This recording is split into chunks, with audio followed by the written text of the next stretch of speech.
Welcome to the Leader to Leader podcast, sponsored by the StarQuest Group. I'm Tom Athenauer, your host. Today, I am joined by my longtime friend and colleague, Sam Reese, who's the CEO of Vistage. And for those of you who are not familiar with Vistage Worldwide, they are a very large global, what do you call it? Peer advisory forum? CEO coaching and peer advisory. Yeah, and you have about 45,000 members worldwide, CEOs and business owners, yeah? Yep, in 30 plus countries. 30 plus countries. Excellent. And I got to know Sam, I hate to say it, but about 30 years ago, when I was working with Kinko's. You were head of sales at Kinko's, working with all your sales guys. And I learned a lot from you back then. And hopefully you learned a few things from my work and our organization's work with your company. So learned a ton from you. I think you were the first sales leadership program I'd taken the team through at that time. And like we were talking earlier, it's a pretty incredible alumni where they all ended up. Yeah, it's amazing, your group. Yeah, to follow them. At any rate, a little bit about background on you. Previous to CEO at Vistage, you were CEO of Miller Heiman, who's a leader of the whole sales and also a global company around sales performance consulting firm. Before that, you were VP of sales at Corporate Express. I knew you back then as well. And then before that, which is Corporate Express is now Staples. And then before that, you were with Kinko's and now FedEx. And before that, you were with British Telecom. So you bring that interesting perspective around leadership and sort of some good sort of insights around that. You know, one of the things the reasons why I invited you to join me on this discussion today was that I think you sort of embody one of those best leaders from my perspective. And one of the things that I think you do incredibly well, and you've practiced this your entire career, is that you're able to drive performance results as well as also create cultures where people can do their best and be the best versions of themselves. And so I remember years ago, you shared sort of a tidbit about this comment you made about, I want to create the best leaders that I possibly can and develop them and help them become the best versions of themselves, so that they are so marketable to the outside world that your competitors are trying to take them away. So Yes. share a little bit more about that, because that was interesting. It seemed paradoxical, right? It did. And it was something I learned early on in my career. We had this amazing board member at Kinko's. His name was Roger Morrison, and it actually run McKinsey, the consulting firm in Europe. And so he pulled me under his wing when I think he saw that I had some potential. But we're talking about spending all this money, and some people were pushing back, like, why spend that money? They might leave us. So I remember him making a statement, pulling me aside, and really what was impressed upon me is our job as leaders is to get people better, be them their best versions of themselves, and then try and hold on to them. Like, do the best we can to hold on to them. If we don't have an opportunity for them, then go somewhere else. And hopefully, I have several boomerangs in my career who've gone somewhere else and then come back. But we can't just minimize and have people just focused on just the next job here. And what I've pushed is all about transferable skills, like not just skills at the company, transferable ones, so you can go anywhere you would like. Then it's our battle as leaders. It's sort of like a great sports organization to keep the stars still on the team. And that's how I like to still approach it. Yeah, so I'm curious around that. As sort of you come from you have a collegiate background as well, right? And I'm curious around whether that influenced how you saw that. Obviously, you got some feedback, and that was something that was taught early on. But tell us a little bit about your collegiate background and how that might have played into really kind of firmly believing in that principle. No question about it. I'm very fortunate I was a distance runner back in the heydays of the 80s for the University of Colorado. I ran for a shoe company, Nike shoes. It was just an incredible time. But I had a coach that he's still alive. I just saw him recently. We had a get together, And for some reason, I mean, he would always scream at me, don't be content. Don't be content. And it didn't matter if I was winning or if I was in third place. And it just always, and here's a story I have never told you where it really hit me is when we got together 3 or 4 years ago. Um, I told him how powerful that was. And I looked at him and I said, I feel like I let you down. I got injured my junior year. I was an All-American. I had two brothers who were All-Americans. I said, I felt like I let you down. You know, had big plans together. And there was a time we thought we had a great opportunity in the 84 Olympics and 88. So he said, well, you didn't let me down. And I said, well, I told him the story about not being content. You know, he said, he goes, it worked, didn't it? And I go, what? He goes, seems like it's working, not being content. And it was just, he just always believed you could get better. Like you could always get better. And I saw him do that with people that were top and people that were not great athletes, but he was always pushing to get better. And that really helped me. People can Yeah. always get better. I can always get better. I know that. Yeah, so you were, just even being a competitive athlete, there's that internal drive, that sort of that initiative to keep upping your game. As leaders out there, we work with a variety of people, right? Some of them have more of that competitive spirit, kind of wanting to raise the game. Some of them less so, and yet we're still called to, our job is to grow leaders, right? So how have you found it works to try to create that a bit more of that growth mindset, getting people to kind of strive a little bit more? What do you think from a leadership perspective we can do to affect that, kind of create that energy? Yeah. Well, I mean, I think it's our responsibility. I mean, that's what we do as leaders is to create that environment. And I think it starts with a few places. I think it starts with like just really and truly being curious, like asking questions. Not, you've heard me say this before, Tom, but I see so many leaders that get the answer in their mind and then go try and confirm it. You know, I call it confirmation bias, right? But it starts by like asking a lot of questions, being curious. It's amazing the energy people feel when they see their ideas incorporated into your actions. You're really listening to people. I think it starts with that. I really think you have to respect all individuals. And you know that sounds like a platitude, but I mean really respect people. Everybody there that works in your organization could be doing. I say this all the time. They could be working for anybody. It's just humbling that they're working in my organization trying to help me, and I want to listen to all of them because every person wants to be seen. I mean, they want to be seen. You can't walk as a leader, walk through the hallways and say hi, and literally just keep walking by people and not know their names. You got to really be in front of that.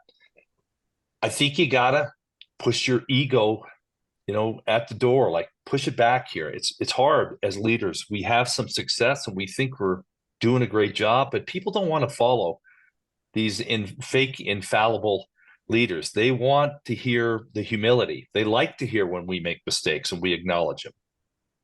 I think it motivates people when you're transparent. I really try to do that, transparent with your strategy, transparent with your goals, transparent with your progress. I find a lot of leaders that I meet will say, we're not doing well, so I don't want to share the numbers. No, like share the numbers. Like as Jim Collins says, face the brutal facts and let everybody come along on the journey with you. And then I'd say finally, one of the things on my mind is putting your mission, your vision, your purpose out there front and center and talking about it. As leaders, we should talk about that every day, every conversation. We should have mission, vision, purpose. And then people can hold you accountable to that. You want that as a leader. Like, am I making decisions that are in line with mission, vision, and purpose?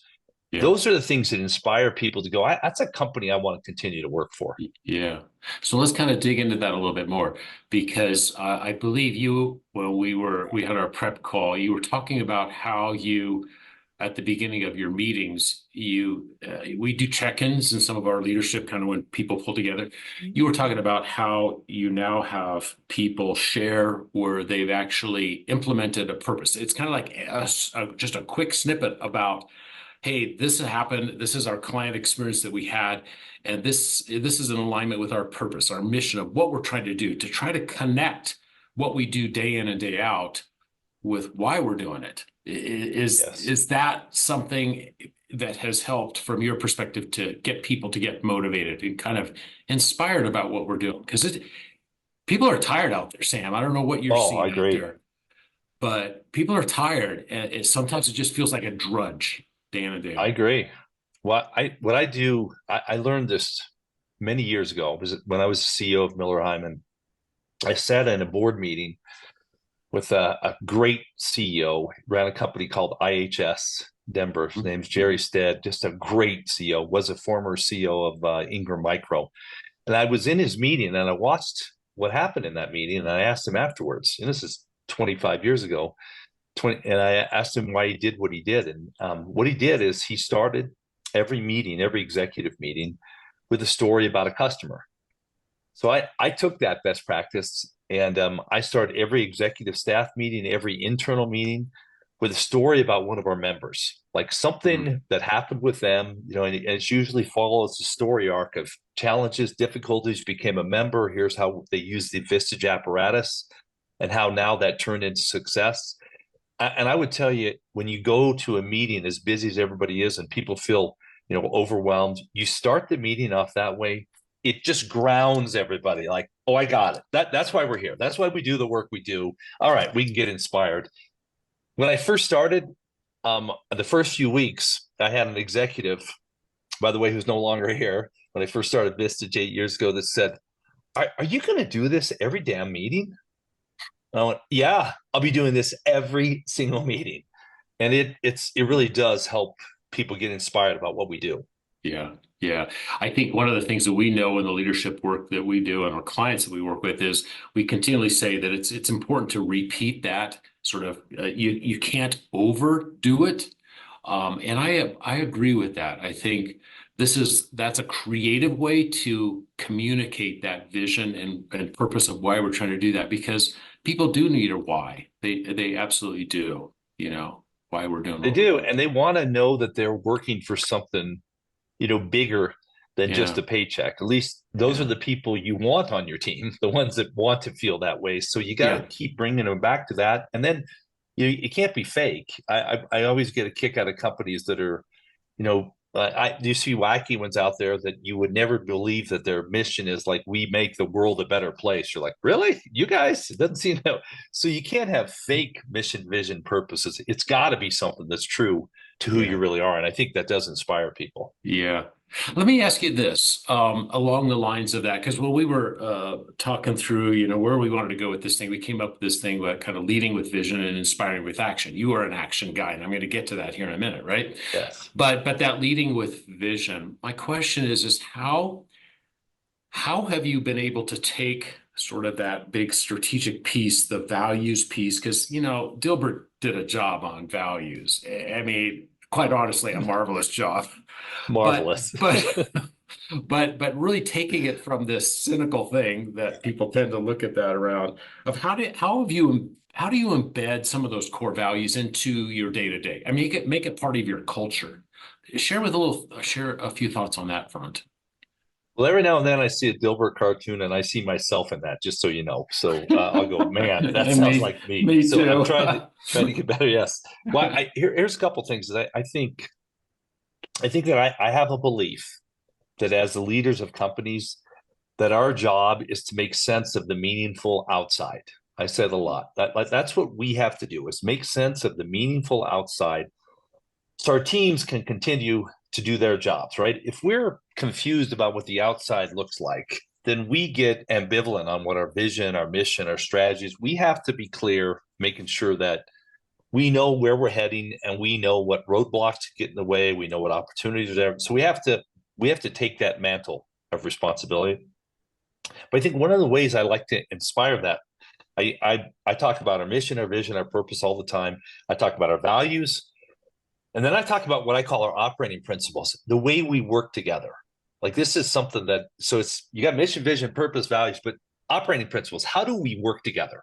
In our world, we work together by making sure that everybody has absolute belief that we respect every individual, has absolute belief that our strategy is grounded in what the members want, not what our individual needs are, as a few Okay, examples, sure, sure. right? And then like a belief that we have to always get better. Like, so an operating principle for us is if someone says in our company, yeah, so we're really nailed that. What we think is, how is it going to get better? Because we believe that world class today is not world class tomorrow. So I think those kind of things where now they get to see how we consistently believe that as leaders. And the way we inspire that is you got to pull that through your organization. If you have any leaders taking shortcuts that go, I don't know what Sam's saying, but I guess this is a new line. You got to make sure it's being pulled through at every level. So when I pull the teams together, which I do for, all staff or all hands meetings, they're going to hear those same messages that if I have an outlier leader that hasn't jumped on board, they're going to feel boxed in that they better do it pretty quickly because they're going to be hearing messages that are going to be inconsistent. But you Yeah. got to and that's all day, every day, and reminding people when we go off course, hey, we don't work that way together. Remember, these are the ways we work. Those are the things I think just keep people Yeah. inspired. Yeah. So what I'm hearing on this is, a lot of folks on this call have gone through some of the leadership circle work, the circle with the creative on the Great top part stuff. above the line, and then below the line is more of that reactive. What I'm hearing is that there's this competency on the creative side around strategic focus and purposeful and visionary. It lives on the right-hand side of the circle. Yep. What I'm hearing is that it's really important that as leaders that we stay the course, that we've set the strategy out there, and we need to be willing to stay on board as opposed to being pulled off or distracted by all the noise that's going on out there. Is that what I'm hearing? You're nailing it. And I think it's hard as a leader It's to do that. really Where hard. where I see us getting pulled off as leaders is I see us getting pulled off when we think it's our job to remove all ambiguity and remove all judgment. Like I've seen CEOs, I think of one recently that I was spending some time with who is a terrific CEO, but he's every time he takes an idea to his executive team, he ends up with 50 action items himself. And I kid him. I say, basically, your team's going, not yet. You go figure out some more stuff, and we'll let you know when we want to act.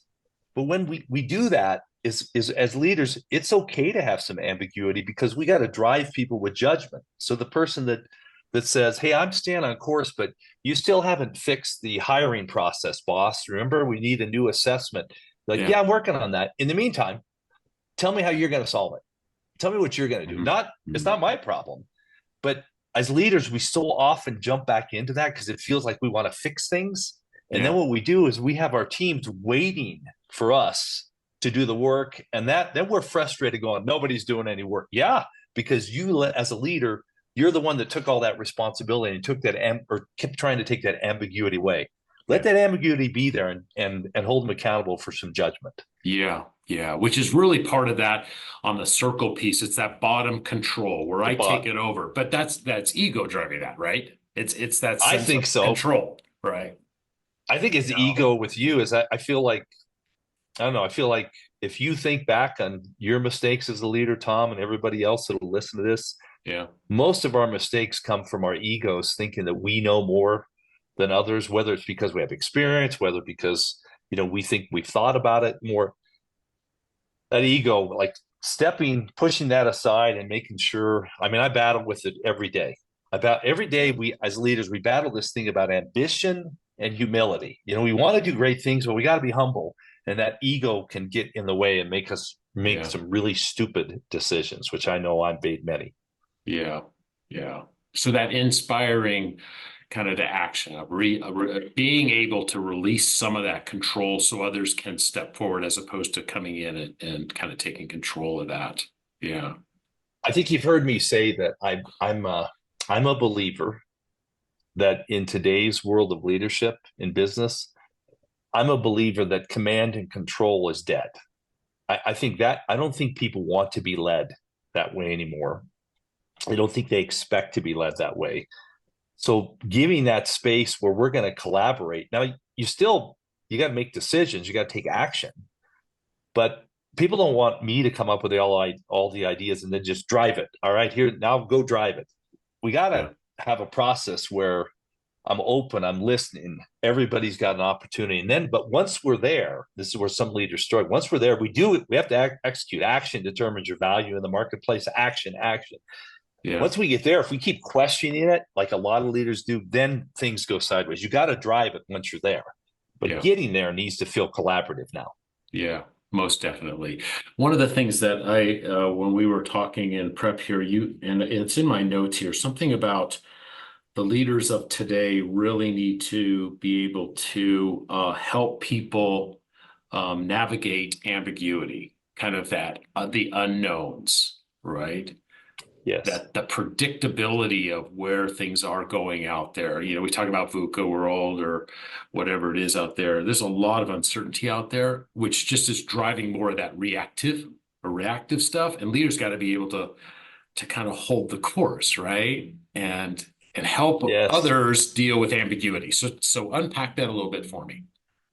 I think it's such a hot item for all of us to be focused on right now. It's such a volatile world right now. Things change so fast. If you think you have some model that you can just rubber stamp, you don't. I mean, it requires us to keep getting perspectives from everyone, making sure we're listening. We're not just trying to drive our own agendas without listening to everybody. You got to do that as you navigate. But one of the things as leaders we have to do with our teams that I like to always have these conversations is I say, what is it you're causing to happen, Tom? So what are you doing to make it happen? So here's the news. Hey, it's hard out there, Sam. We're struggling. We're behind here. Got it. Thanks. Let's talk about the things you're doing, like what you're causing to improve your performance, what things are working, what things are not working.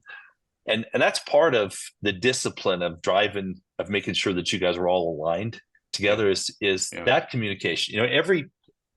I'm boring you with this probably, but everybody needs to have those consistent one-on-ones. And if all you did on your one-on-ones with your team, every leader and everybody in the organization deserves a one-on-one every week. If all we did every week was say, what's going well, what's not going well, and where do you need help? If that happened, you'd have so much work and so much progress in the company. But we start reporting the news instead of talking about what the things that we're trying to navigate. People just report the news. Things are bad. No, trends are down. Got it. What are you doing to change that? What are you causing? What's working yeah, well? What's not working well? That's how you drive the company to continue to keep getting better. yeah.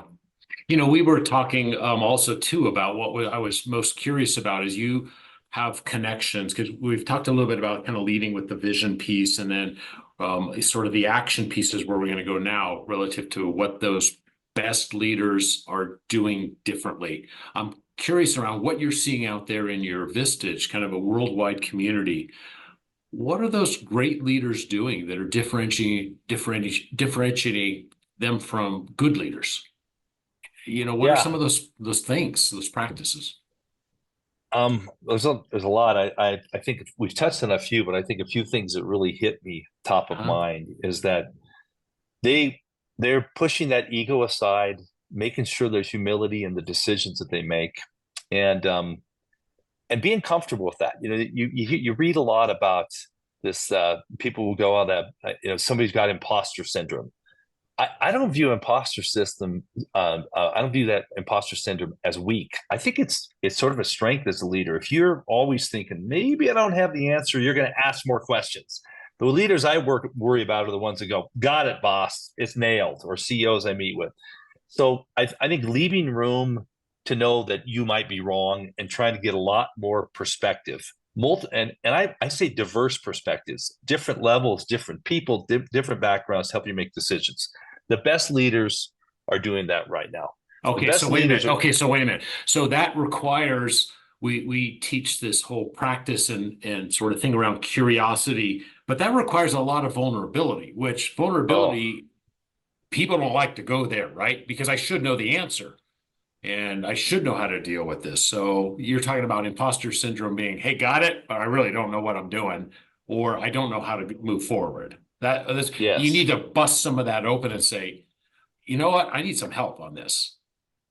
Yeah, because you're closer to the action than I am. So I have some questions for you. I think on this theme of what leaders are doing is they're spending time thinking about the right questions to ask rather than the right answers. Like they're spending, and I find that those are the most powerful meetings you have, by the way, with your team.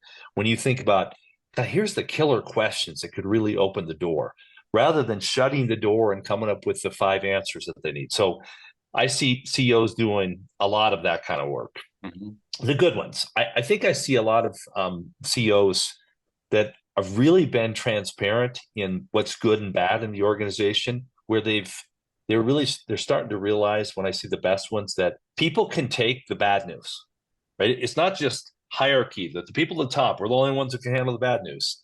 People can take the bad news as well, and they probably are going to have some great answers for you and some great ideas and suggestions, especially the people that are closer to the customers.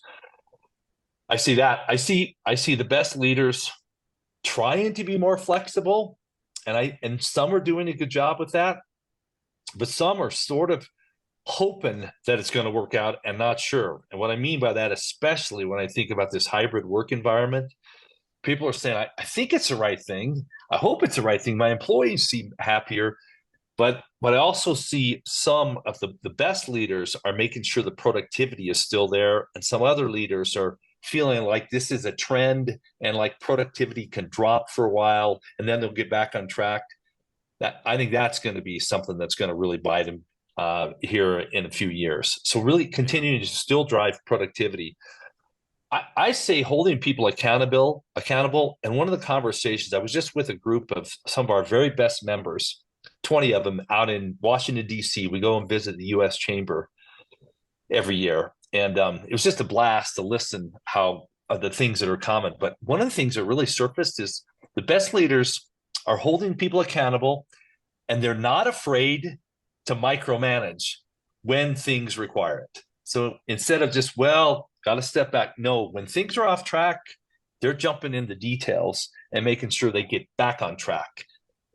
I think those are some of the things I think the best leaders do, and always respecting individuals along the way. Yeah. Yeah. One of the questions that we get out there is how do you kind of hold people accountable and yet also sort of do it from a humanistic, because a lot of times I believe that people want to be held accountable for results and really significant actions or substantive actions. But some people see that as a bit more of a micromanagement thing. There's a way to hold people accountable that is very what's the right way to sort of uh, very sort of you can be hold people accountable and still be very humanistic and come across as that connected leader. It's not sort of like sort of the old command and control. That accountability underneath that banner is different than what it is around more of a collaborative coaching and development culture. Can you Yes. speak to that, kind of the difference between that? Yep. I think one of the things I often find myself trying to do better myself and then counseling my leaders to do is as we drive accountability, we got to leave space for people to get their thoughts together, leave space for help you to understand how they're thinking. Too often we come at a point situation and say, Tom, why didn't you do this? And you go, hey, I'm sorry. What are you going to do next? And then we give you 5 ideas. Mhm. That didn't do anything. Instead of Mhm. coming to you and giving you the space to go, Tom, how do you think that ended up turning out? And when you look back in hindsight, what do you think the reasons are? In the future, you think there's going to be opportunities to improve that? What do you think you're going to, what are you going to be some of the things you're going to do? When I do it that way, I actually now understand how capable you are to actually turn this around, right? The situational fluency Yeah, that you have. yeah, When I yeah, just come at you with, you're accountable, you got to do this, I leave like I somehow, won the conversation, but I didn't improve the business. I didn't improve you. And yeah, I still have the same questions on whether or not you can perform. A yeah, powerful question. And that sometimes can be scary as leaders that listen to this. Sometimes you're going to scare yourself when you have one of your leaders that goes off course and you ask them, tell me a little bit about your thought process before you launch this initiative and yeah, what you thought could go wrong. And then yeah, what happened? You're going to yeah, get scared sometimes because you're going to see some big gaps in how they yeah. thought and big opportunities. Yeah. So it's moving from that sort of that gotcha or kind of that more of Yeah. that in the leadership circle we call it kind of the critical stance. Down below there to more of a coaching stance of walk me through this. What could you do Yes. differently next time? That's still holding them accountable, but it's coming at it from more of a creative operating system. That's what I'm hearing. Yes, yeah, and I like the way you framed it. I mean, 'cause you called it like still do it humanistic. Yeah, I mean we're people, so we're going to. I mean, every person we're talking to, we're going to respect and Yeah, have a conversation. It's not about me trying to win a conversation. It's about us getting better. yeah, But it can be hard. One of the things that can be hard in companies that have and leaders that have sort of positioned themselves already as the family atmosphere. We're a family. Nobody's ever, this is just like a family. You have to be careful when you do that. That basically means no matter what I do, I can never get kicked out. So you got to always have that. There's always got to be a little edge around an or else. There are consequences for not performing in this yeah, company. People have yeah, to know that. And when yeah, those go away, Patrick Lencioni always talks about in his 5 dysfunctions, he says, when you get to the top of his 5 dysfunctions of a team and you don't pay attention to results, then what yep. starts to take over is status and ego. So it's like, if Mhm. you're not really holding me accountable, I think I should be promoted. Or why am I not doing more? Yeah, Right? yeah, We have to have results always front and center as part of our accountability matrix. yeah, yeah. One of the things that always like to ask my guests sort of favorite quotes, and you had a favorite quote that you mentioned from Og Mandino, and it's something like, I think he went right to the strong is he who forces his actions to control his thoughts. The first part of that was weak is who permits the thoughts to control his actions. You went right to the second half of that quote. So that was called The Greatest Salesman in the World. That does not surprise me that that's probably one of your best books. But anyway, kind of unpack that because so Sam, in some of the leadership work that we do, not some of it, the leadership work we do, we spend a lot of time on that inner game. It's not just about all the outer, we call it the outer game versus the inner game. The outer game is more around the skills and practices and actions, but we spend a lot of time taking a look at what's going on within and what's going on from an inner perspective and what's holding you back and all that. How do you help leaders going back to that, it's thinking, it's actions to control your thoughts was really what I pulled out of that. That's an inner Yeah. game. That's an inner game thing. Yeah, can you Mm. can you explain a little bit more about how you help leaders really kind of manage some of that and be better at kind of up in their inner game as well as their outer game? Yeah, that's my favorite. And my kids have probably heard that so much they roll their eyes. As strong as he lets his actions control his thoughts, weak as he lets his thoughts control his action. Just means like once you take action, things start to happen. This is the reason the way we've constructed our whole apparatus for CEO coaching is it's all around this peer group. So you're sitting with 12 to 15 other CEOs helping you get at that inner game, because what almost always happens, Tom, is when you in our group or you go to your monthly CEO coaching meeting with your other peers, you'll raise an issue. And that issue might be, my CFO is weak and I think I need to make a decision. And you'll start with that, but after we get through the conversation, most likely the issue is going to be having to do with you, that you don't want to make a decision because of some belief that you have. So the only way you get there, in my opinion, and how we help leaders get there, is you got to have the humility and vulnerability to open yourself up to what's really going on in your brain, to allow people to help you solve that. Otherwise, I'm just going to go down, my fake ego mode of giving you 5 things that really don't get to the surface of the issue. Maybe I don't want to get rid of my CFOs because I don't know anything about finance myself, and if she's out the door, I got a problem for a few weeks. I've got to get to that. So that's how we solve it. And in Vistage, you wouldn't last more than a couple of meetings if you can't get to that level of really talking about your own fears and things that trouble you as a leader, because that's the only way you're going to get better. Yeah. Now, being vulnerable, that's a risk. I get it. It's not a risk when you're in front. It doesn't feel like as big a risk when you're in front of a bunch of other CEOs who, aren't competing with you, but it can be a risk back at the office because you want people to see you as strong. But I think the more you can do that, the more that people start opening up about their ideas. The more, for instance, I love to do it in a meeting to say, hey, here's what we're planning, guys, got it. But I hope it's not like, I'll have things that I remember that I screwed up on. Hope it's not one of those, another project that is my Edsel, right? And everybody laugh. Right. Right. But they know I don't think I know everything. So it allows them to then say what's going on in their brain. And you'll have people to say that, like, what's your restraint? I use that term, like, what's your restraint? Restraint will be like, I have an executive, she's terrific, that will say, my restraint is that, like, I just want people to go faster. And so I'm not listening to people enough. Okay, well, let's talk about that. How can we get better at that?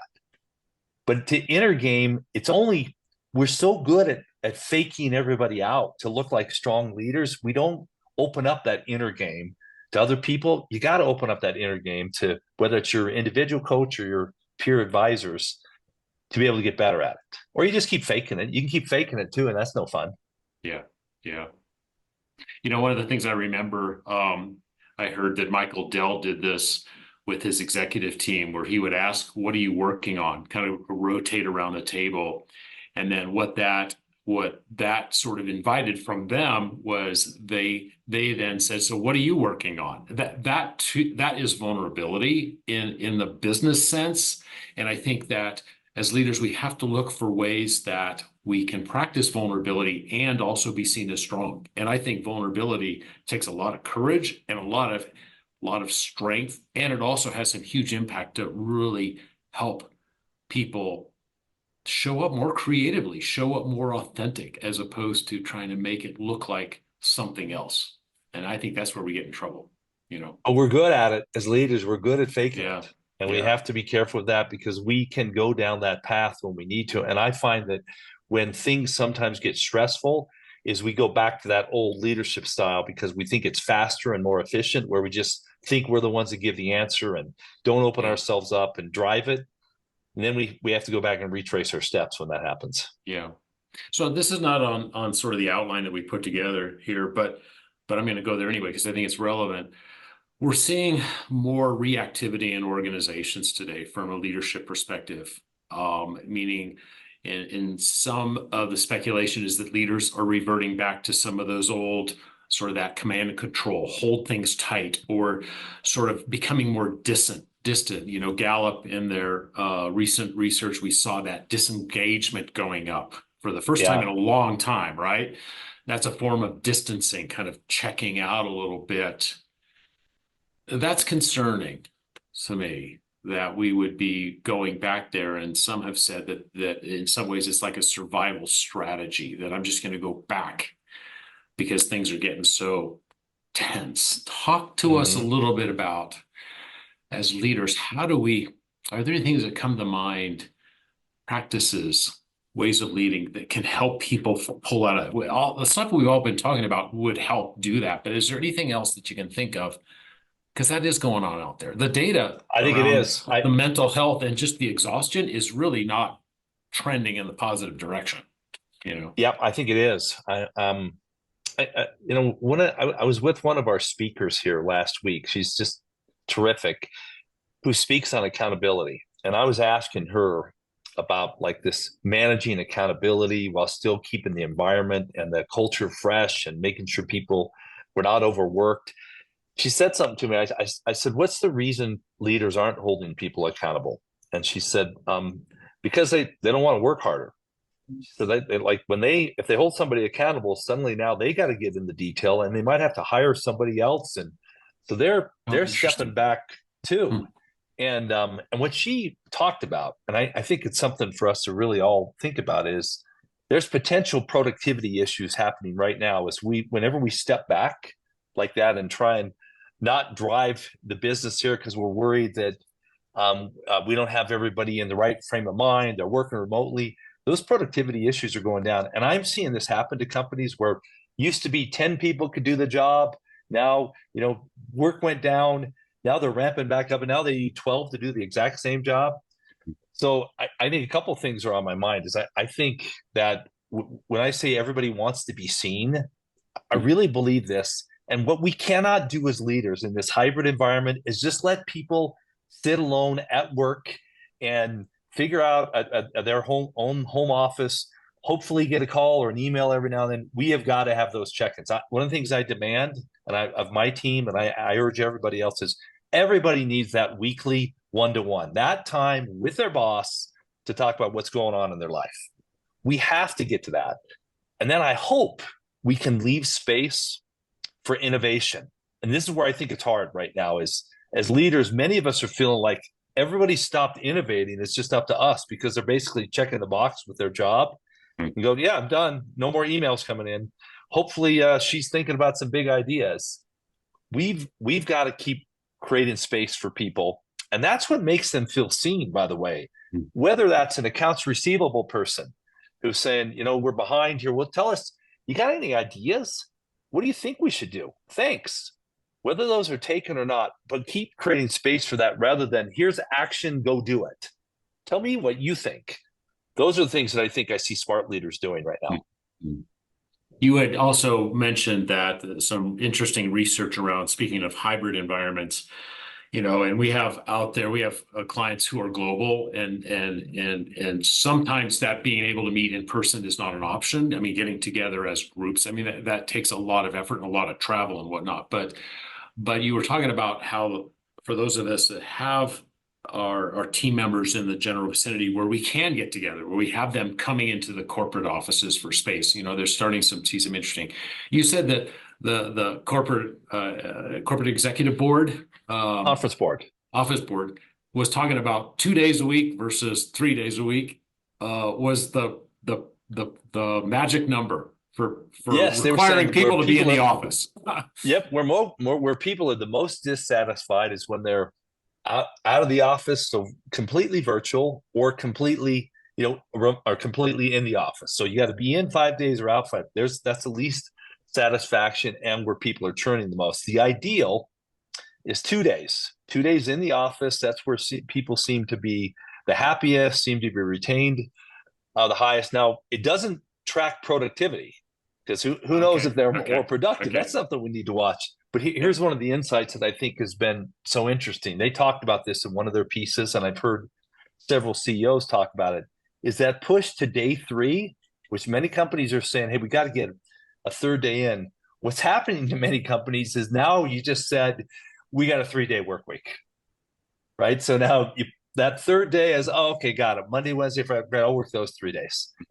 So it's this battle that we have. And that's why I do really believe the remedy, whether it's, in the office or out of the office, the key is how, as leaders, how close we stay to the action, how supportive we are, how much we're driving, not just the to-do items, but the innovation coming back and forth. That's up to us to do. And if we sit around and lament about people not doing their jobs anymore, working from home, that's sort of on us, right? It's on us. I have a son who's an electrical engineer for Texas Instruments. So he's working on the, semiconductor fab line all day, every day. What he calls remote jobs, he calls them, he has a lot of friends there. He's only 26 years old, is email jobs. Oh yeah, my friend's got an email job. I go, what's an email job? Well, when the boss lets them work remotely and they don't do anything but answer emails. When that happens, our productivity is going down. Job satisfaction may be okay. People might go, this is really fun, but our business is not going well. Yeah. And we're not growing people. We're not growing. Yeah, that's for sure. Yeah, definitely.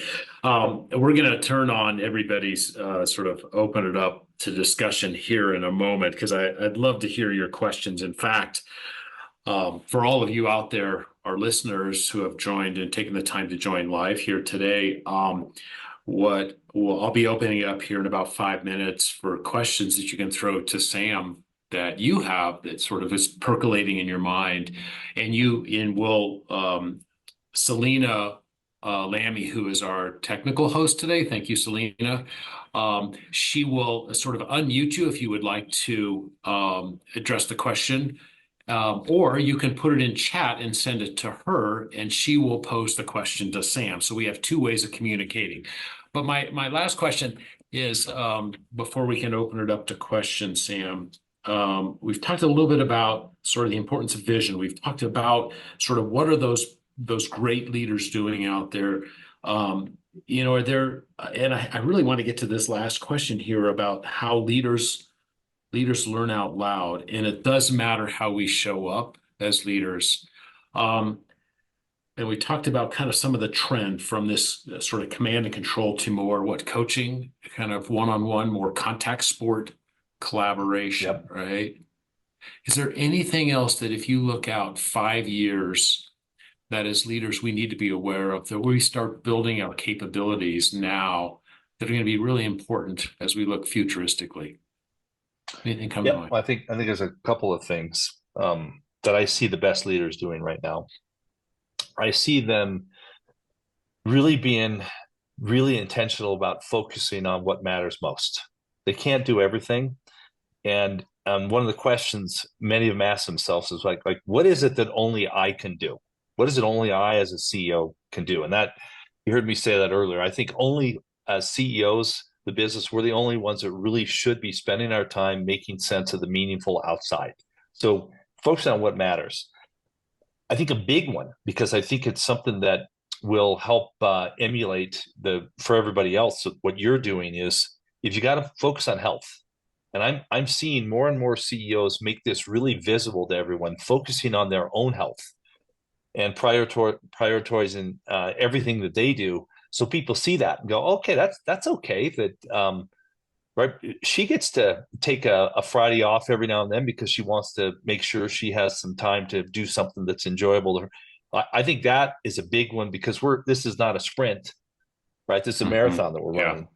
yeah, I think learning, that's one of the things as CEOs, you mentioned it there, but just being able to get in front of our teams when we talk and talk about something new we learned, that inspires people. Whether it's a new book, a new observation, but not just learning to make yourself smarter, but learning to tell people what you're learning. Nothing. You talked about the easiest way to have vulnerability is to say, "Hey guys, I was in a had a meeting with a couple other CEOs, and I heard this about myself, and I thought, wow, I really do. I do that. You're going to see me improve on that. Now, just think when I say that, that opens the door for everybody to go, I guess I can continue to get better.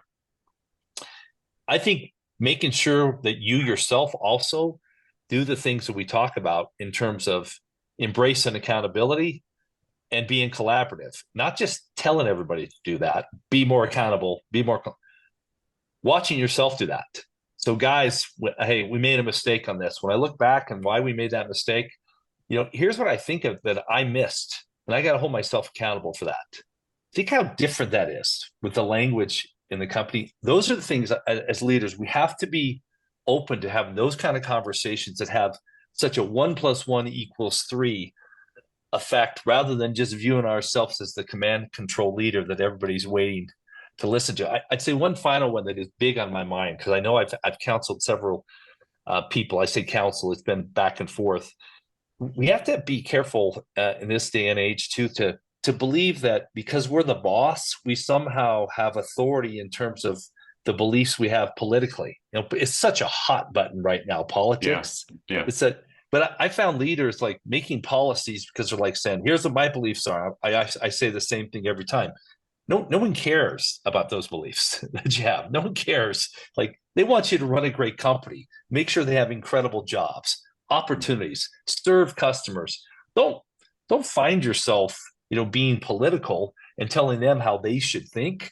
They'll be going somewhere else.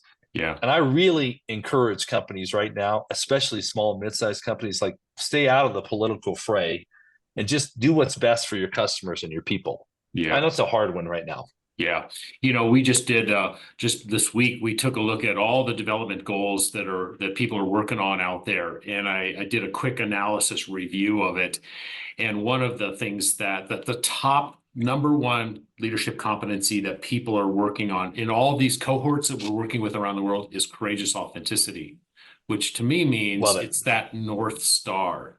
And so we talk about the importance of when people bring up tough issues or bringing up certain issues, keep it at the focus of kind of the North Star. Where are we trying to get to? What's the outcome that's of service to the organization, our customers, and not get into some of those sort of those areas that really are more sort of personal beliefs and sort of what I believe to be, how does this serve the organization? And I think that's an enterprise mindset, which leaders really today need to be focusing in on. I So love the word authenticity because I know we use it a lot, but I love how you used it there because I yeah. think that's what causes dissonance for us in our lives as Hmm. leaders. If we think we need to be a different person at the office than we are at home, than we are in the community, Yeah. when you can be this whole person, like be the same person. I know I've really battled that in my, especially I was a CEO at a really young age, and I really battled that. Like I had to be different. If we can be that same person everywhere,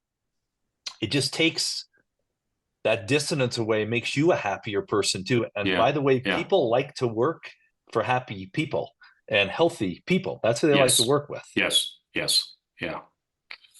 All right. I'd like to hear some questions. Anybody out there have a Sure. question for Sam? The biggest problem we face are people are overwhelmed. The company's pushing for efficiency, productivity. It's always a strain on resources. Do you have any thoughts or advice on how to have those conversations with your people when there's lots of challenges? What you just described. I mean, that's happening everywhere. Yeah. And I think a couple things are on my mind. One of them, it sounds like you're already working towards that. I think where we make a lot of mistakes, especially as we try and hold people accountable, is we somehow have this like spoken hub, like, oh, tell me, oh, yes, I'll talk to them. When it's so much more power to go, oh, that's interesting. The IT department is saying they can't do it. When are you guys going to talk about that and solve it? How Right. are you guys going to solve? But like getting people to spend time with each other and solve their own problems rather than this, because to me, nothing is more dangerous in companies is when departments have these battles and they think we work hard and other people don't work hard, or they're Yep. on the right things. Where that happens all the time, and that's really, comes from, in my opinion, weak leadership because I don't know how to help them. So I just say, those other departments aren't any good. So Yep. you gotta, I think, making sure you don't find yourself in that. I also, just view that these times, I get that it's really busy. So as leaders, we have to be much better at being intentional on the priorities. And this may sound like a platitude, but we can't do everything. Like we can't get to everything. What are the things that really matter? Yeah. And what can we stop doing? I know you read books that everybody nods their head, but like really systemizing that to go, we are going to move forward with this, but we're not going to be able to do that, guys. We have to push that aside. We Yeah. can't get to it. I hope there's more time to do that as well. My final one might sound a little controversial, and I'd have you think about some personal experience I've had is just double checking down at every level that people really are that busy and making sure that they're spending time working on the things again that are important here. I've found several situations in companies where little practices have emerged within the departments that are taking away from productivity, whether that's people saying, hey, I'm not available 8 to 11 every day because I've got some personal issue. I mean, I found that in almost every case, when you look under the rocks, after COVID, there have been some practices that have seeped into the companies that have driven productivity in the wrong direction. And sometimes you can find some space there. Yeah, that's Those would be a few things on my mind. I don't know how really helpful good. that was. Yeah, no, I appreciate the feedback. And yeah, I'm sure there are some of those things, and it's a good reminder to always, yeah, ask why a few times and dig a little deeper. So yeah, much appreciate the feedback. And thanks again. Awesome. Great. Yeah, it's a real issue what you're facing. Thanks, Chris. Hey, AJ, do you have a quick question? Yeah, Sam, one quick question. In the beginning, you mentioned mission, vision, and purpose. For us, mission and vision doesn't change. It stays the same. But how do you define purpose? The purpose keeps changing. How in a team environment, how do you define purpose? You bet. Um, Here's how I define purpose, and where I felt it's been effective for me in the past is I see purpose as the reason we exist. Like this is a reason we have a place in the world. So in my company, it's really simple one. And we say to help high integrity leaders make great decisions that benefit their companies, their families, and their communities. That's the purpose. That's why we exist, why we have a place in the world. Vision is where we're heading. Mission is what we do every day, all day. That's how we execute. So when I connect it to strategy, so I see mission, vision, and purpose as something that never changes, to your point, unless we've decided we're going to make a change, and that would be a big deal. And so driving strategy, it just has to make sure my strategy, although that's going to change year to year, it's going to change based upon what we see in the market. It's still got to run through that screen of mission, vision, purpose. And I have to connect that. So we can't just go and say, here's what we're doing this year, and it feels in any way contrary to mission, vision, purpose. That's how I think about it. And then from strategy, you probably have your own good models from there. Is I then like to pull it down and make sure what the key execution levers are. So strategy can't just sit in this amorphous bucket where only me and a few people understand it. Now I pull it down and say, here's what it's going to mean in terms of products. Here's what it means in pricing. Here's what it means in terms of distribution. Here's what it means in terms of quality. Here's what it means in terms of marketing. Here's what it means in terms of my customer relationships. Here's what it means in terms of the sales effectiveness, and kind of pull every one of those down. So now people can see how their execution aligns to strategy. Sorry if that was too long of an answer. Yeah, that makes No, sense. I think that is good. We need to understand in order to work with our teams, right? So all the other comments and suggestions you have made are great, Sam. Thank you very much. Thanks for your question. Yeah, thanks, AJ. We are out of time, Sam. We could go longer. I mean, this is really interesting stuff. How do people get a hold of you if they do have questions? I mean, how do they reach Love out it. to you? Yeah. You bet. It's simple. Sam.Reese, REESE, @vistage.com.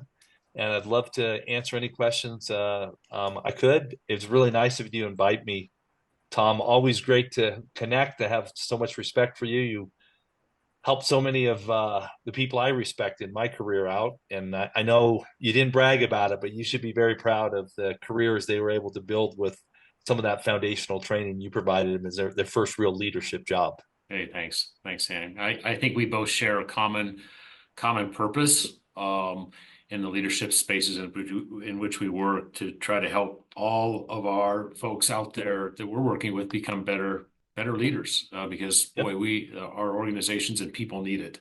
So thank you so much for spending some time with us. For all of you, thank you all for jumping in. We will share the recording with all those who have signed up. So if you have any feedback for us on future interests or ideas on people you'd like to have us interview, by all means, please reach out to me. It's tom@starquestgroup.com. And without further ado, we'll wrap this thing up. Sam, thank you so much. Great seeing you. Thanks. Great seeing you. Thank you.